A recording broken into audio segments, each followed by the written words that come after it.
আমাৰ হিয়াৰ আমঠু জুবিন গাৰ্গ আমাৰ মাজত নাই মই প্ৰাঞ্জল আৰু পাপৰি লাইভত আহিছোঁ সাধাৰণতে আমি আমাৰ পেছাগত দায়িত্বৰ বাবে কিছুমান কথা দুখ লাগিলেও প্ৰকাশ কৰিব নোৱাৰোঁ কিন্তু আজি এনেকুৱা এটা পৰিস্থিতি আমাৰ মাজত আহি পালে হঠাৎ যেটো কোনেও কল্পনা কৰা নাছিল যাৰ বাবে আজি আমি কান্দিবলৈ বাধ্য হৈছোঁ লাইভ বাতৰি পঢ়াৰ সময়ত আমি কান্দিছোঁ আমাৰ সতীৰ্থ পাপৰিয়ে কান্দিছে কিয় কান্দিব লগা হৈছে কাৰণ জুবিন গাৰ্গ আমাৰ মাজত নাই আমাৰ অতি মৰমৰ শিল্পী যি জুবিন গাৰ্গে প্ৰতিটো গীততে প্ৰাণ ঢালি দিছিল প্ৰতিটো অসমৰ লোক সংস্কৃতিৰ গীত তেওঁ পৰিবেশন কৰিছিল কেৱল গীতেই নহয় গীত গোৱাৰ বাহিৰে তেওঁ লিখিছিল তেওঁ কবিতা লিখিছিল তেওঁ ছবি পৰিচালনা কৰিছিল মুঠতে বহু কাম কৰিছিল তেওঁ এইগৰাকী জুবিন গাৰ্গ হঠাৎ আমাৰ মাজৰ পৰা নোহোৱা হোৱাটো কল্পনা কৰিব নোৱাৰা এটা খবৰ কেতিয়াও আমি কল্পনা কৰিবও নোৱাৰোঁ পাপৰি মানে কি কম বৰ্ণনা কৰিবলৈ এতিয়া কঠিন হৈছে মানে এই মুহূৰ্তত প্ৰতিগৰাকী অসমবাসীয়ে মাত্ৰ এটাই প্ৰাৰ্থনা কৰি আছে যে জুবিন গাৰ্গ আমাৰ মাজত নাই সেইটো আমি এই মুহূৰ্তত শুনিছোঁ কিন্তু কিবা কাৰণত সেইটো অসত্য হৈ যায় কিন্তু সেইটো কেতিয়াও হ'ব নোৱাৰে আৰু মানে এতিয়া প্ৰাঞ্জল আপুনি কৈ থাকোঁতে এনেকুৱা লাগিছে যে আমাক মানুহে এনেকুৱা হওক যে খবৰটো মিছা হওক অসত্য হওক আৰু কাইলৈ মানুহে আমাক খুব গালি পাৰক যে তহঁতি মিছা খবৰ এটা কিয় দিলি তাতো চাগে আমাৰ সন্তুষ্টি থাকিব যে অন্ততঃ আমি মিছা খবৰ এটা দিলোঁ জুবিন সুস্থ হৈ ঘূৰি আহিল সেইটো হওকচোন আমাকে গালি পাৰক কিন্তু মানুহটো ঘূৰি আহক সেই ভাৱটো মনৰ ভিতৰত আছে আৰু মই ভাবোঁ যে প্ৰত্যেকগৰাকী অসমীয়াৰ মনত এতিয়া সেইটো ভাৱেই আছে আপুনি চাওক যে এটা দশক তেওঁ ৰাজত্ব কৰিছে যিজন মানুহে নিজক ৰজা বুলি কয় মই ৰজা মৃত্যু ৰজাৰ দৰেই হৈছে চখ ভাল পায় যিবোৰ ভাল পায় তেওঁক জনা মানুহে চবেই জানে যে কিমান চৌখিন আছিলে মানুহজন সকলোৱে জানে যে তেনেধৰণে দুটা ৰঙৰ জোতা পিন্ধি ভাল পোৱা এজন মানুহ যিকোনো ধৰণৰ কাপোৰ পিন্ধিলে কেৱল জুবিনকহে ভাল লাগে বাকী কাকো ভাল নালাগে লাগে যিমানেই ফ'ল' নকৰক কিয় জুবিনেই আৰু আজি যেতিয়া মৃত্যুটো হৈছে আপুনি চাওক ক'ত হৈছে ছিংগাপুৰত হৈছে সাগৰত হৈছে এডভেঞ্চাৰ কৰি থাকোঁতে হৈছে অথচ জীৱনটোক ইমান সহজ ৰূপে কেতিয়াও নিজকে চাগে বেমাৰী বুলি ভাবিবলৈ অকণোৱে ভাল নাপাইছিলে জুবিনে কাৰণ আপুনি মন কৰিব আমি যেতিয়া বাতৰি পঢ়োঁ জুবিন গাৰ্গ অসুস্থ চিকিৎসালয়ত ভৰ্তি হৈ আছে যেতিয়া ওলাই আহে স্বভাৱসুলভভাৱে এনেধৰণে কয় যে মোৰ একো হোৱা নাই মোৰ কি হৈছে মই 4 দিনহে মই পৰি আছোঁ মই ভাল সেই মানুহটোৱে কেতিয়াও চাগে মানি নল'লেহেঁতেন যে এদিন তেওঁ বেমাৰত পৰিব আৰু সেইবাবে চাগে ভগৱানে তেওঁক এনেধৰণে এই এডভেঞ্চাৰ কৰি থাকোঁতে এইটো ৰূপতে এইটো বয়সতে সেই টাইপ হৈ থকা মানুহটোক এনেকৈ লৈ গ'ল চাগে প্ৰাঞ্জল মানে মই নিজেও দুবাৰমান জুবিন গাৰ্গৰ সান্নিধ্য পাইছোঁ এবাৰতো যেতিয়া সাংবাদিকতাৰ ক্ষেত্ৰখনত অহা নাছিলোঁ তেতিয়া পাইছিলোঁ কলাক্ষেত্ৰত এটা অনুষ্ঠান আছিল তেতিয়া জুবিন গাৰ্গক কাষৰ পৰা দেখিছিলোঁ জুবিন গাৰ্গে আমাক চিনি নাপায় কাকো কিন্তু জুবিন গাৰ্গে যেনেধৰণে সম্ভাষণ জনাইছিল অনুষ্ঠান এটা সামৰিছে অনুষ্ঠানটো সামৰাৰ পাছত গ্ৰীণ ৰুমেৰে তেওঁ ওলাইছে আমি গ্ৰীণ ৰুমৰ কাষতে জুবিন গাৰ্গক এবাৰ চাম বুলি ৰৈ আছোঁ আৰু জুবিন গাৰ্গে যিটো অমায়িকভাৱে আমাৰ ফালে চাই এটা হাঁহি দিছে সেই হাঁহিটোৱে অন্তৰ চুই গৈছিল মানে জুবিন গাৰ্গে কিমান ভাল পাইছিল মানুহৰ স্পৰ্শ মানুহৰ আদৰ সাদৰ কিমান ভাল পাইছিল সেইটো আমি নিজেই নিজ চকুৰে দেখিছোঁ হয়তো বহুতে দেখিছে অসমৰ বহুতে দেখিছে সেইটো আৰু এই মুহূৰ্তত এটা ডাঙৰ খবৰ আহিছে ব্ৰেকিং নিউজ যে জুবিন গাৰ্গৰ নশ্বৰ দেহটো আজি অনা হ'ব এই মুহূৰ্তৰ খবৰ আহিছে আমাৰ সতীৰ্থ বিষ্ণুৱে দিছে খবৰটো পাৰ্থয়েও দিছে যে এই মুহূৰ্তৰ খবৰ যে ছিংগাপুৰ যাত্ৰা বাতিল কৰিছে গৰিমা গাৰ্গে যিহেতু গৰিমা গাৰ্গ যোৱাৰ কথা আছিল কিন্তু আজিয়ে জুবিনক অসমলৈ অনাৰ সম্ভাৱনা এয়াৰ এম্বুলেন্সেৰে অনা হ'ব জুবিন গাৰ্গক এই খবৰটো দিয়া হৈছে পাপৰি ডাঙৰ খবৰ এইটো কাৰণ তেওঁৰ গুণমুগ্ধসকল কান্দি ৰৈ আছে এই মুহূৰ্তত আৰু এতিয়া এয়াৰ এম্বুলেন্সেৰে তেওঁক অনা হ'ব তেওঁ আপুনি ভাবক প্ৰাঞ্জল আজি তেওঁৰ সদে আহিব তেওঁ এটা অনুষ্ঠান পৰিৱেশন কৰিবলৈ গৈছিলে তেওঁ এটা অনুষ্ঠানৰ পৰা আজি কেনেধৰণে ঘূৰি আহিলেহেঁতেন কিন্তু আজি তেওঁৰ সদে আহিব এই শব্দটো কওঁতে কাৰ ভাল লাগিব পাৰে যে আজি আমি এই মুহূৰ্তত আকৌ কৈছোঁ আপোনালোকক ডিজিটেলত ব্ৰেকিং দিছোঁ প্ৰাঞ্জলে এই মুহূৰ্তত দিছে যে তেওঁৰ পত্নী গৰিমা গাৰ্গ ছিংগাপুৰলৈ নাযায় তেওঁলোকে জনাইছে অফিচিয়েলি এই কথাটো জনোৱা হৈছে যে আজি এয়াৰ এম্বুলেন্সেৰে জুবিন গাৰ্গৰ সদেহ আহিব হয়তো নিশাৰ ভাগত পাবহি গতিকে এইটো এটা গুৰুত্বপূৰ্ণ খবৰ তেওঁৰ যিসকল গুণমুগ্ধ আছে বাট চাই আছে তেওঁৰ বাবে বাট চাই আছে কিন্তু তেওঁ আজি কফিনত আহিব তেওঁ জুবিন হৈ নাহে আৰু সকলোৱে সমগ্ৰ অসমবাসীয়ে সেই ক্ষণটোলৈ ৰৈ আছে যে জুবিন গাৰ্গ আহিব ৰাতি আহিব এয়াৰ এম্বুলেন্সেৰে অনা হ'ব ইতিমধ্যে মুখ্যমন্ত্ৰীগৰাকীয়ে সকলোখিনি বাতিল কৰিছে তেওঁলোকৰ যি প্ৰচাৰ আছিলে আৰু তেওঁ এটা লিখিছে তেওঁ আজি এটা মুখ্যমন্ত্ৰীগৰাকীয়ে লিখিছে আপুনি চাগে টুইটাৰত দেখিছে শব্দ আজি নিজেই নিজত আবদ্ধ আপোনাৰ মনত আছে চাগে জুবিন গাৰ্গৰ গানটো শব্দ সেই কোডটো দি পেলাই তেওঁ লিখিছে শব্দ আজি নিজেই নিজত আবদ্ধ অৰ্থাৎ শব্দহীন এজন মানুহ জুবিন গাৰ্গ আজি আহিব আৰু গধূলি সময়ত তেওঁক ৰাতি তেওঁক লৈ অনা হ'ব গুণমুগ্ধসকলে নিশ্চয় অপেক্ষা কৰিছে ইতিমধ্যে প্ৰাঞ্জল আপুনি বাহিৰত যাব সকলো স্তব্ধ হৈ পৰিছে সব বন্ধ হৈ গৈছে নিজে বন্ধ হৈ গৈছে অটো বাহন একো নাই এতিয়া ৰাস্তাত ডাঙৰ খবৰ এই মুহূৰ্তত জুবিন গাৰ্গৰ নশ্বৰদেহ অনা হ'ব আজি এয়াৰ এম্বুলেন্সৰ জৰিয়তেই আৰু কিছু সময়ৰ পাছতেই মানে নিশাৰ ভাগৰ ভিতৰতেই হয়তো জুবিন গাৰ্গৰ নশ্বৰদেহটোক অনাৰ ব্যৱস্থা কৰা হ'ব অসংখ্য লাখ গুণমুগ্ধ অপেক্ষাৰত ৰজাৰ মৃত্যু হৈছে এজন নায়কৰ মৃত্যু হৈছে আৰু ৰজাৰ মৃত্যু নায়কৰ মৃত্যু বিদায়ো ৰজাৰ দৰে দিয়া হ'ব নায়কৰ দৰে দিয়া হ'ব ভূপেন হাজৰিকাৰ মৃত্যুৰ সময়ৰ সেই ক্ষণটো মনত আছে ভূপেন হাজৰিকা বাৰ্ধক্যজনিত কাৰণত বাৰু আমাৰ মাজৰ পৰা গৈছিল বহুদিন চিকিৎসালয়ত চিকিৎসাধীন হৈ আছিল তেওঁ এগৰাকী মহিৰোহ আছিল জুবিন গাৰ্গো ভূপেন হাজৰিকাৰ পাছতেই কিন্তু জুবিন গাৰ্গৰ মৃত্যু কোনেও কাহানিও এনেধৰণে কল্পনা কৰা নাছিল সকলোৱে ভাবি লৈছিল বৃদ্ধ হৈ হয়তো এটা সময়ত যি চিৰন্তন যেনে ধৰণৰ এটা মৃত্যু হয় সেইটো মৃত্যু হ'ব বুলিয়ে ভাবি লৈছিল জুবিন গাৰ্গৰ মৃত্যু হয়নে এনেকুৱা লগা নাই নে জুবিন গাৰ্গৰ প্ৰাঞ্জল মৃত্যু হয়নে না আপুনি মানিব পাৰিছে না মই মানিব পাৰিছোঁ বেয়াও লাগিছে লাজো লাগিছে যে আজি এনেধৰণে কেমেৰা সন্মুখত কান্দিব লগা হৈছে য'ত আমি চিঞৰি ব্ৰেকিং কওঁ আজি এনেকুৱা এটা পৰিস্থিতিত আহি পৰি গৈছোঁ এই ব্ৰেকিংটো আমি ক'ব পৰা নাই এই যিটো ব্ৰেকিং আমি কৈ আছোঁ এইটো ব্ৰেকিং হিচাপে ক'ব পৰা নাই আমি এটা খবৰ দি আছোঁ আৰু যিটো খবৰ দিবলৈও ভাল লগা নাই মানুহে মানিবই পৰা নাই মই এটা উদাহৰণ দিওঁ তেওঁক মানুহে যে কিমান ভাল পায় আমি সদায় দেখি আহিছোঁ মই যেতিয়া দেখিছিলোঁ তেওঁক মই কৈছোঁ এখন ছবিৰ যেতিয়া আমি আছিলোঁ সহকাৰী তেতিয়া দেখিছিলোঁ যে এখন ষ্টেডিয়ামত মন যায় ছবিখনত তেওঁ মাত্ৰ সোমাইছিলে গোটেই ডুমডুমাবাসী ৰাইজ গেটখনৰ ভিতৰত সোমাই গ'ল সেই ফিল্ডখনত আৰু থাকিবলৈ কাৰো জেগা নাই লাষ্টত উপায় নাপায় মানুহে টিভি আমাৰ যিমানখিনি মানুহ গৈছিলে টীমটোৱে শেষত শ্বুটিং একো কৰিব নোৱাৰে ৰাজেশ দা আছিলে ৰাজেশ ভূঞা আছিলে পবিত্ৰ মাৰ্ঘেৰিটা আছিলে তেওঁলোকে শেষত এটা ডিচিশ্যন ল'লে যে গল্ডি তুমি ইয়াতে থাকা আমি ওলাই দিওঁ কাৰণ মানুহে আমাক গছকত মাৰি পেলাব আমি টীমটো তাত থাকিবলৈ কোনো জেগা নাই আপুনি চাব নোৱাৰে তাৰমানে গোটেই ষ্টেডিয়ামখন ভৰ্তি হৈ গ'ল অকল ডুমডুমাবাসী ৰাইজ অকল জুবিন গাৰ্গক চাবলৈ আহিছে শেষত আমি ফাঁকে দি ওলাই গুচি আহিলোঁ তেওঁক তাতে সোমোৱাই থৈ আমি ওলাই গুচি আহিলোঁ আমি বাচিবলৈ ওলাই আহিবলৈ নিচিনা বাহিৰৰ পৰা আমি মাথোঁ মানুহৰ এটাই কথা যে এবাৰ জুবিন গাৰ্গক চাব তাৰপিছত জুবিন গাৰ্গক লাহেকৈ মনে গাড়ী দি বাহিৰত উলিয়াই পঠিওৱা হ'ল মানে এনেকুৱা ধৰণৰ পৰিৱেশ মই নিজে দেখি আহিছোঁ যে মানুহ কেনেধৰণে বলীয়া হৈ পৰে আৰু তেওঁ কেনেকুৱা এজন বৃদ্ধ মানুহ এটা সৰু অভিজ্ঞতা তাতে আমি শ্বুট কৰি আছোঁ তেওঁৰ অকণমান দেৰি আছে পলমকৈ শ্বুট আছে আহিলে সোমালে তেওঁ গুণগুণাই আছে জুবিন গাৰ্গে তেতিয়া কোনোবা এটা কেছেটৰ কাৰণে কাম কৰি আছে মই পাহৰিছোঁ এতিয়া গুণগুণাই পেলাই তলতে মাটিতে এনেকৈ বহি আছে গুণগুণাই আছে তেওঁ শ্বট দেৰিকৈ আছে ৰিম্পী আছিলে মানে ভনীয়েকৰ কেৰেক্টাৰটো কৰিছিলে বৃদ্ধ মানুহ এজনে সুধিছে ভূপাই তুমিচোন জুবিনৰ নিচিনা গান গোৱাহে মাতটোচোন তোমাৰ একেবাৰে জুবিনৰ নিচিনা এবাৰো নক'লে মই জুবিন গাৰ্গ বুলি হয় দেউতা বুলিয়ে কৈ থৈ দিলে এনেকুৱা ধৰণৰ কিছুমান আছে প্ৰত্যেকৰে তেওঁক লগ পোৱা প্ৰত্যেকগৰাকী ব্যক্তি আপুনিও ক'লে এতিয়া যে স্বভাৱসুলভভাৱে মানুহক কিমান ভাল পাব পাৰে এজন মানুহে যি নিজলৈ ইমান কোনো একোৱেই নাৰাখে সকলো বিলাই দিয়া মানুহ তেওঁ হয় কিছু সময়ৰ পূৰ্বে আমাৰ সম্পাদক পৰাপুনি আদিত্য ডাঙৰীয়াই এটা কথা ক'লে যে আমাৰ যিটো এটা থিম ছং আছিল নিউজ 18 অসম নৰ্থ ইষ্টৰ হিৰুদাৰ সেই কবিতাটোৰ পৰাই গানটো জুবিন গাৰ্গে গাইছিল এই দেশ মোৰ প্ৰাণৰ মোৰ দেশ সেই গানটোৰ গাবলৈ সম্পাদক পৰাপুনি আদিত্য ডাঙৰীয়া গৈছিলে জুবিন গাৰ্গক অনুৰোধ কৰিবলৈ যে আপুনি গানটো গাওক জুবিন গাৰ্গে একে আষাৰতে ক'লে যে হয় মই গানটো গাম কিন্তু সংগীত কোনে কৰিব সেই প্ৰশ্নটো কৰিলে তেতিয়া ক'লে যে সংগীত পৰিচালক আমি এতিয়ালৈকে বিচৰা নাই বিচাৰিম লাহে তাৰপিছত জুবিন গাৰ্গে ক'লে কিয় এইটো গানৰ মই সংগীত পৰিচালনা কৰিম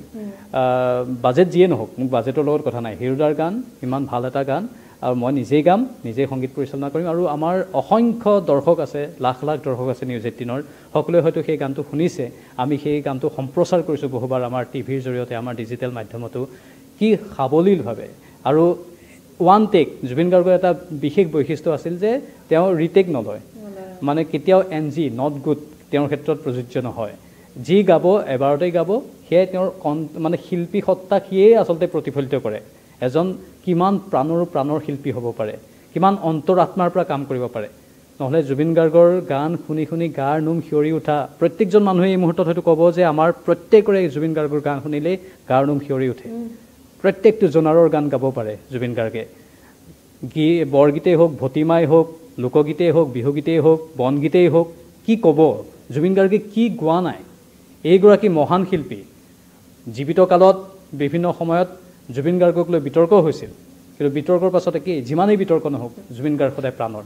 জুবিন গাৰ্গৰ বিতৰ্ক কিমান সময় থাকে এদিন থাকে 24 ঘণ্টা থাকিব পাৰে 48 ঘণ্টা পাঁচদিনাখন নাথাকে বিহু মঞ্চবোৰত সেই স্বভাৱ ফুলভ সেই হাঁহি উঠা কথাবোৰ আমিতো আৰু দেখিবলৈ নাপাওঁ কেতিয়াও প্ৰাঞ্জল আৰু নাইও কোনোৱে নাই চাবলৈ গ'লে জুবিন গাৰ্গৰ পিছত আৰু কোনোবা আছেনে যাক কোনোবাই জুবিন গাৰ্গে যেনেকৈ ঐ তই কি কৰিছ বুলি কোৱাৰ পিছতো মানুহে বেয়া নাপায় আৰু কোনোবাই তেনেকৈ কৈ চোৱাৰ পিছত মানুহে গ্ৰহণ কৰিবনে কেতিয়াও নকৰে গতিকে সেই জুবিন গাৰ্গ নাই এই কথাটো আচলতে মানে ক'বলৈও কিবা এতিয়াও সহজ লাগি আছে যে জুবিন গাৰ্গ নাই আৰু বহুখিনি কাম কম বয়সত বহুতখিনি কাম আধৰুৱা হৈ গ'ল বহুত কম বয়সত জয়ন্ত হাজৰিকাদেৱো আমাৰ মাজৰ পৰা কম বয়সত গৈছিলে কিন্তু আমি আমাৰ কালত পোৱা জুবিন গাৰ্গক এই কম বয়সত হেৰুৱাই এতিয়া শোকত ম্ৰিয়মান স্বাভাৱিকতেই এনেধৰণৰ ব্যক্তি কিয় ভগৱানে ইমান কম বয়সত লৈ যায় ইমান কম সময়ত লৈ যায় আৰু বহুত সৃষ্টি আছিল আপুনি কৈছে চিনেমাৰ কাম আছিল সংগীতৰ কাম আছিল এতিয়া এই বয়সতো ইমান ভাল ভাল ৰুদ্ৰৰ ছবিখনৰ গীত বা আন কেইখনমান ছবিৰ গীত ইমান ধুনীয়াকৈ গাইছে থিয়েটাৰৰ গীত এতিয়া এই বয়সতো ইমান ধুনীয়াকৈ মানে সেই আগৰ জুবিনজনক আমি আকৌ ঘূৰাই পাইছিলোঁহে মাত্ৰ আমি সিদিনাখন থিয়েটাৰৰ এটা গীত শুনি আছিলোঁ হয়নে আপোনাৰ মনত আছে চাগে বৰ ধুনীয়া জুবিনে গোৱা গীত এটা জুবিনৰ সাগৰত মৃত্যু প্ৰাঞ্জল এটা কবিতা এইখিনিতে জুবিন গাৰ্গৰ বহুকেইটা কবিতা য'ত সাগৰ নদী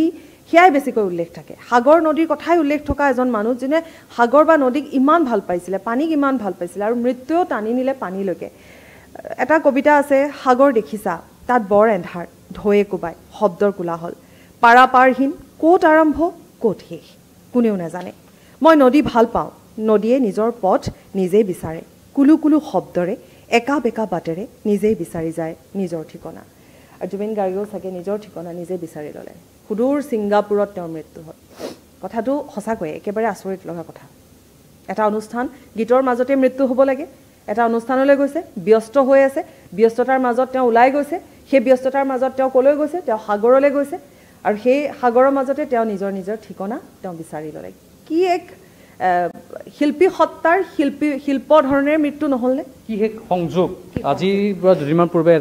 মঞ্চত অনুষ্ঠান পৰিৱেশন কৰি থাকোঁতে জুবিন গাৰ্গে কৈছিল যে মোৰ মৰাৰ পাছত এই গানটো লগাবি হয় মানে কি মানে কিবা এটা ছিগনেল পাই গৈছিল নেকি ভগৱানে কিবা ইংগিত দিছিল নেকি মই সতীৰ্থ বিষ্ণুকো মাতিম বিষ্ণু অলপ আহক অলপ সময় থাকক বিষ্ণু হয় নিশ্চয় ধন্যবাদ জনাইছোঁ পাপৰি আপোনাক মানে আচৰিত কথা মই যিটো কথা কৈ আছিলোঁ বিষ্ণু স্বাগতম অতি কৰুণ সময় আমাৰ বাবে অতি দুখ লগা সময় মই কৈ আছিলোঁ মঞ্চত সিদিনাখন জুবিন গাৰ্গে এটা কথা কৈ দিছিল যে মই মৰাৰ পাছত এই গানটো বজাবি মানে জুবিন গাৰ্গে কি কিবা ইংগিত পাই গৈছিল নেকি যে বহুত দিন হয়তো নাথাকোঁ কিবা তেনেকুৱা ধৰণৰ নহয় আচলতে আমি যদি চাওঁ আপুনি যদি চাই সুধাকণ্ঠ ডক্টৰ ভূপেন হাজৰিকাৰ কথা যদি আমি কওঁ তেওঁ এনেধৰণে এটা কথা কৈছিলে যে মই মৰি গ'লে এই গানটো লগাবি বুলি বা এই গানটো আপোনালোকে বজাব বুলি তেওঁলোকৰ প্ৰতিজন শিল্পী আচলতে খেয়ালি মনৰ এই ধৰণৰ যিসকল শিল্পী তেওঁলোক আচলতে যি ধৰণে তেওঁ হয়তো কিবা উমান পাইছিলে নেকি বা তেওঁলোকে কিবা এটা পৰিকল্পনা কৰিছিলে বা এনেকুৱা ধৰণৰ এটা গীত লিখিছে তেওঁ মায়াবিনী গীতটো সকলোৰে বাবে কৈছিলে বেছি দিনৰ কথা নহয় এইটো বি বৰুৱা কলেজৰ যে শতবৰ্ষ কৰিছিলে তাত তেওঁলোকে সোণালী জয়ন্তীত তেওঁলোকে এইটো কৰিছিলে গতিকে জুবিন গাৰ্গে আচলতে তেওঁ নিজে এটা নিৰ্ধাৰণ কৰি থৈ গৈছিল যে এই গানটো হয়তো তেওঁ গানটো যথেষ্ট ভাল পাইছিলে তেওঁ ইমান গান প্ৰায় 40,000ৰো অধিক গীত লিখিছে বা গীতত তেওঁ কণ্ঠদান কৰিছে তেওঁ চাগে ভাবিছিলে যে হয়তো তেওঁ সেই গানটো অত্যন্ত প্ৰিয় আছিলে তেওঁ প্ৰতিটো অনুষ্ঠানতেই আপুনি যদি চাই জুবিন গাৰ্গৰ প্ৰতিটো অনুষ্ঠানতে মায়াবিনী গানটো তেওঁ গায় নতুন যিমান গান নাগাওক কিয় কিন্তু সেই গানটো এবাৰ হ'লেও তেওঁ গায় হয়তো তেওঁ সেই গীতটোৰ প্ৰতি থকা এটা প্ৰেম থাকিবও পাৰে বা হয়তো তেওঁ আপুনি কোৱাৰ দৰে হয়তো কিবা এটা উমান পাইছিলে বা তেনেকুৱা ধৰণৰ এটা তেওঁ আভাস পাইছিলে যাৰ বাবে হয়তো এটা জেগাত নহয় কিন্তু দেই প্ৰাঞ্জল আপোনাৰ কেইবাটাও জেগাত এই কথাটো কৈছে তেওঁ 2018 চনত তেওঁ আমাৰ নিউজ 18ৰ এটা লাইভ সম্প্ৰচাৰত পলাশবাৰী ঝাৰুবাৰীত এই কথাটো তেওঁ কৈছিলে ইয়াৰ পৰৱৰ্তী সময়ত আজি এটা বছৰ হোৱা নাই বি বৰুৱা কলেজৰ যি অনুষ্ঠান হৈছিল সেই অনুষ্ঠানতো সেই একেটা কথাই ক'লে মায়াবিনী গীতটো মই মৰিলে এই গীতটো বজাব লাগিব বুলি গতিকে আচলতে এইবিলাক কিছুমান অলৌকিক কিবা সংযোগ যেন লাগে আচলতে আপুনি কোৱাৰ দৰে মানে আপুনি যে ক'লে খেয়ালি মনৰ মানুহ আৰু খেয়ালি মনৰ মানুহ এনেধৰণৰ কথা কিছুমানতে চাগে ডুব গৈ থাকে তেওঁলোকে চাগে জীৱন মৃত্যুৰ এই খেলাটো তেওঁলোকেও জানে মৃত্যু এটা বাস্তৱ আমি প্ৰত্যেকজনে উপলব্ধি কৰোঁ মৃত্যু এটা বাস্তৱ আৰু এই বাস্তৱটোৰ সৈতে সদায় আমি মুখামুখি এদিন নহ'লেও এদিন হ'বই লাগিব জুবিন গাৰ্গেও নিজৰ মাতৃক হেৰুৱাইছিল নিজৰ ভগ্নীক হেৰুৱাইছিল তেওঁ জুবিন গাৰ্গে কিন্তু সেই মৃত্যুক লৈ অলপ বেলেগ ধৰণৰ এটা ব্যৱহাৰ কৰিছিল জীৱন মৃত্যুক লৈ মানুহৰ জীৱনটোক কিমান সহজভাৱে আচলতে উদযাপন কৰিব পাৰি জুবিনে তাৰ নিদৰ্শন দাঙি ধৰিছে আৰু জুবিনে হয়তো সেই কথাখিনি উপলব্ধি কৰিছিল যে মই মোৰ মাক হেৰুৱালোঁ মই মোৰ ভগ্নীক হেৰুৱালোঁ তাৰপাছত আৰু থাকিলগৈ কি ঠিক তেনেকুৱা এটা মনোভাৱ যাৰ ফলত তেওঁৰ গানবোৰতো সেই আৱেগটো আমি ফুটি উঠা দেখিবলৈ পাইছিলোঁ প্ৰতিটো গানতে ইমান আৱেগ ইমান অন্তৰৰ নিভৃত কোণৰ পৰা গান গোৱাটো কোনো শিল্পী সত্তা যে আহিল তেওঁ সেইবোৰ এটা এটা মানে কাৰক হ'ব পাৰে যে তেওঁ ৰূঢ় বাস্তৱটোৰ সৈতে ভালদৰে হয়তো উপলব্ধিবোৰ ভালদৰে কৰিছিল তেওঁৰ আচলতে চেতনা যি ব্যক্তি চেতনা বা তেওঁৰ যি আত্ম উপলব্ধি বুলি কোৱা যায় সেয়া আমি যদি চাওঁ তেওঁৰ এটা গীত আছিলে মই মৰিলে যিদিনা এনেধৰণৰ এটা গীত লিখিছিলে 4জন ভকতে 4টি খুঁটি লৈ এনেকৈ মানে সেই গানটোত মানে মানুহৰ সেই গীতটো তেওঁ যি ধৰণে মানে গাইছিলে যে মানুহ এজনৰ শেষ পৰ্যায়টো বা অন্তিম যাত্ৰাটোত যি ধৰণৰ এটা অনুভৱ হয় বা পৰিয়ালটো কি হয়গৈ যে মানুহৰ জীৱনটো কি আচলতে বা মৃত্যুৰ পিছত কি হয় বা ধন সম্পত্তি ঘটাৰ পিছত ইমানখিনি কৰাৰ পিছত ঐশ্বৰ্য বিভূতি পোৱাৰ পিছতো যে মানুহ গৈ সেই একেডাল বাঁহতে হেৰি কৰিবলগীয়া হয় যাবগৈলগীয়া হয় শ্মশানলৈ যে তেওঁ কিছুমান হয়তো আত্ম উপলব্ধি কৰিছিল যাৰ বাবে হয়তো এনেকুৱা ধৰণৰ কিছুমান কথা মাজে মাজে কৈ আহিছিল আৰু আমি ভবা নাই যে জুবিন গাৰ্গৰ মই নিজে ব্যক্তিগতভাৱে আজি কৈছোঁ মই ভবা নাছিলোঁ যে মোৰ এই জীৱনত মই জুবিন গাৰ্গৰ এনেধৰণে লাইভ দিব পাৰিম কাৰণ ধৰি লওক আমি ভবা নাছিলোঁ জুবিন গাৰ্গ হয়তো বহু বছৰ বিয়াই থাকিব আপুনি হয়তো মানে ভূপেন হাজৰিকাদেৱৰ আমাৰ মাজৰ পৰা নোহোৱা হৈ যোৱাৰ সেই ক্ষণটো এটা সময়ত বাৰ্ধক্যজনিত কাৰণত তেওঁলোকৰ মৃত্যুটো কোনেও সহজভাৱে ল'ব নোৱাৰে কিন্তু আমি ভাবি লৈছিলোঁ যে জুবিন গাৰ্গো এটা সময়ত তেনেধৰণে হয়তো নোহোৱা হ'বগৈ পাৰে বা সেই কথাটো কাৰো মনত অহাও নাছিল জুবিন গাৰ্গ যে আমাৰ মাজৰ পৰা আঁতৰি যাব পাৰে কিন্তু আজি হঠাৎ এই খবৰটোৱে আমাক কৰি তুলিছে সঁচাকৈ মানে থিয় হৈ থাকোঁতে সকলোৰে অন্তৰত কঁপনি তুলিয়াই দিছে মই নিজেই সেইটো ব্যক্তিগত অনুভৱটো কৰিছোঁ মই যেতিয়া খবৰটো পাইছোঁ মই বিশ্বাস কৰিব পৰা নাই মোক বহুতে ফোন কৰি কৈছোঁ মই তেতিয়ালৈকে অফিচত অহা নাছিলোঁ আপোনালোকে অফিচতে হয়তো আছিলে মই কাৰ্যালয়ত অহা নাছিলোঁ মই বাহিৰত আছিলোঁ আহিব ওলাইছিলোঁ সেই কাৰ্যালয়ত বহুতে ফোন কৰি কৈছে যে হয় নেকি কথাটো মই বিশ্বাস কৰিব পৰা নাই লগে লগে আমাৰ ডেপুটি এডিটৰ পাৰ্থ জ্যোতি বৰা ডাঙৰীয়াক মই ফোন কৰিছোঁ যে হয় নেকি কনফাৰ্ম নে তেখেতে কৈছে হয় কনফাৰ্ম কি ক'ম তাৰপাছত না মানে পেটলৈ খাদ্য গৈছে একো হোৱা নাই পানী খাব পৰা নাই প্ৰতিজনৰ অৱস্থা কেৱল মোৰ বুলি নহয় আপোনাৰো বা এই আমাৰ লাইভ চাই থকা প্ৰতিগৰাকী দৰ্শকৰ হয়তো একেই অৱস্থা আৰু কমেণ্ট বক্সত বহুতে সেই কথাটো উল্লেখ কৰিছেই বিষ্ণু বহুকেইটা জুবিন গাৰ্গৰ এই 40,000 গান আপোনাৰ হাতত এখন তালিকাও আছে মই দেখিছোঁ তেওঁ আচলতে 1992 চনৰ পৰা তেওঁৰ যিটো যাত্ৰা আছিলে জুবিন গাৰ্গৰ আমি চাওঁ আচলতে আমি জুবিন গাৰ্গৰ পৰা প্ৰাঞ্জল সঁচা কথা ক'বলৈ গ'লে যিমানখিনি পাইছোঁ তাতকৈ আৰু বহু পাবলৈ বাকী থাকিলে আমাৰ কাৰণ এই কম সময়ৰ ভিতৰত তেখেতে 1992 চনত যেতিয়া প্ৰথম তেওঁ গুৱাহাটী বিশ্ববিদ্যালয় যুৱ মহোৎসৱত প্ৰথম পাশ্চাত্য সংগীতৰ একক প্ৰতিযোগিতাত তেওঁ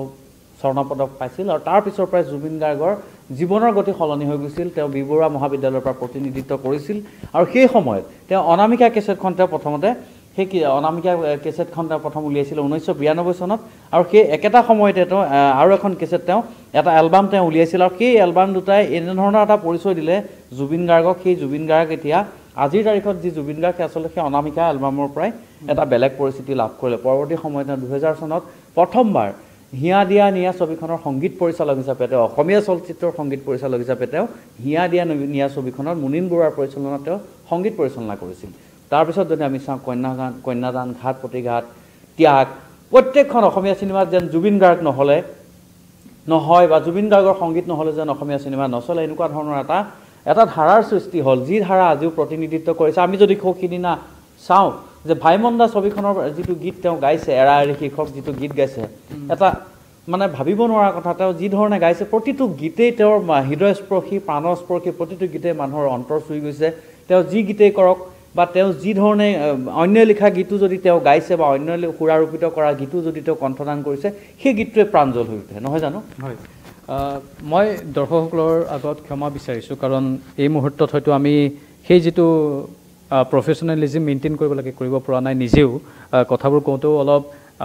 আৱেগিক হৈ পৰিছোঁ বা কিছুমান এনেকুৱা ধৰণৰ পৰিস্থিতিৰ সৃষ্টি হৈছে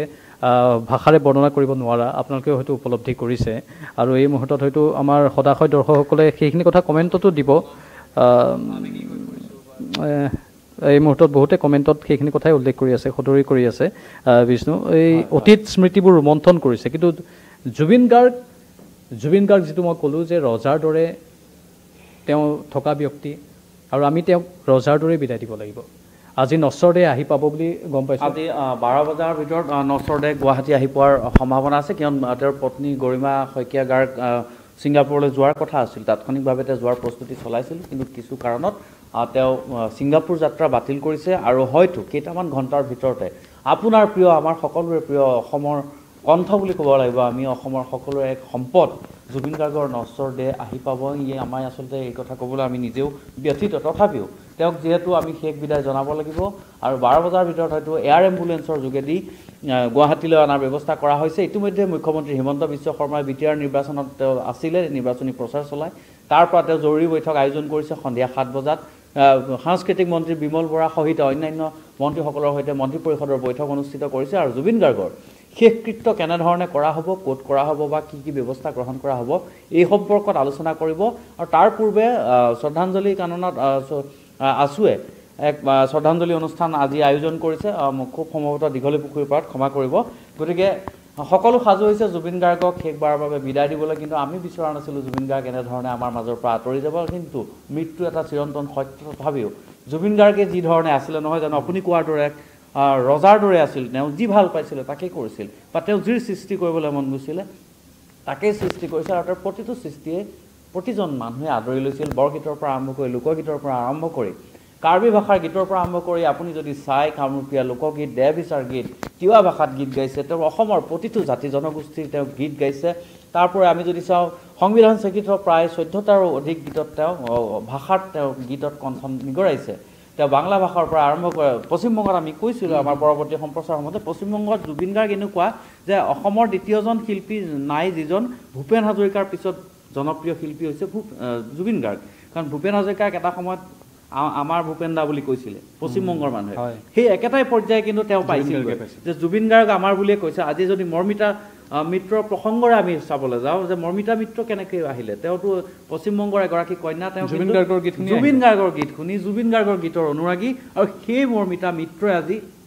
অসমত জুবিন গাৰ্গৰ গীত ভাল পোৱাৰ কাৰণে অসমত তেওঁ জুবিন গাৰ্গৰ গীতৰ অনুষ্ঠান আজি কৰি আহিছে। আৰু এনেধৰণে জুবিন গাৰ্গৰ যি সৃষ্টি, জুবিন গাৰ্গৰ যি মানে প্ৰতিভা, সেয়া বেংগল বা অন্যান্য ৰাজ্যতো বিয়পি পৰিছিল। গতিকে এটা আচলতে প্ৰাঞ্জল হেৰুৱাব নোৱাৰা সত্তা বুলি ক'ব পাৰোঁ, আমি হেৰুৱাব নিবিচাৰোঁ। হিন্দী গীতৰ কথাই যদি কওঁ আমি, ইয়া আলি গীতটোৰ কথাটো আছে, তাৰপাছত এটা গীত জানে কিয়া চাহে মন, চান্দিনী ৰাত প্ৰথম তেওঁ 1995ত তেওঁ প্ৰথম 1995 চনত তাৰমানে 1995 চনত প্ৰথম গীত তেওঁ, এইটো হিন্দী গীত প্ৰথম চান্দিনী ৰাত। আৰু আপুনি ৱেষ্টাৰ্ণৰ কথা ক'লে, যেতিয়া পাশ্চাত্য সংগীত জুবিন গাৰ্গে গায় তেতিয়া আপুনি ধৰিব নোৱাৰিব যে এইজন এজন অসমীয়া কণ্ঠশিল্পী। একদম হিন্দী যেতিয়া গায় আপুনি ধৰিব নোৱাৰিব এইজন এজন অসমীয়া কণ্ঠশিল্পী। সাধাৰণতে আমাৰ সেই টোনটোত, আমাৰ উচ্চাৰণটোত তেনেকুৱা ধৰণৰ অলপ কিছু থাকি যায়গৈ যে আমি একেবাৰে শুদ্ধ ৰূপত সেই উচ্চাৰণটো কৰিবলৈ ক'ৰবাত কেতিয়াবা খেলিমেলি হৈ যায়। কিন্তু জুবিন গাৰ্গে সেইটো এই 1995 চনৰ পৰাই ধাৰাবাহিকভাৱে বা ইউথ ফেষ্টিভেলত অংশগ্ৰহণ কৰাৰ পৰাই পাশ্চাত্য সংগীত যেনেধৰণে গায়, বহুত পাছতো জুবিন গাৰ্গৰ কণ্ঠত মই পাশ্চাত্য সংগীত শুনিছোঁ, বহুতেই শুনিছে, ধৰিব নোৱাৰি। ব্ৰায়ান এডামছ বা কোনোবা যেন অন্য শিল্পীয়ে যেন গাই আছে, ঠিক এনেকুৱা ধৰণৰ এক অনুভৱ হয় সেইগৰাকী জুবিন।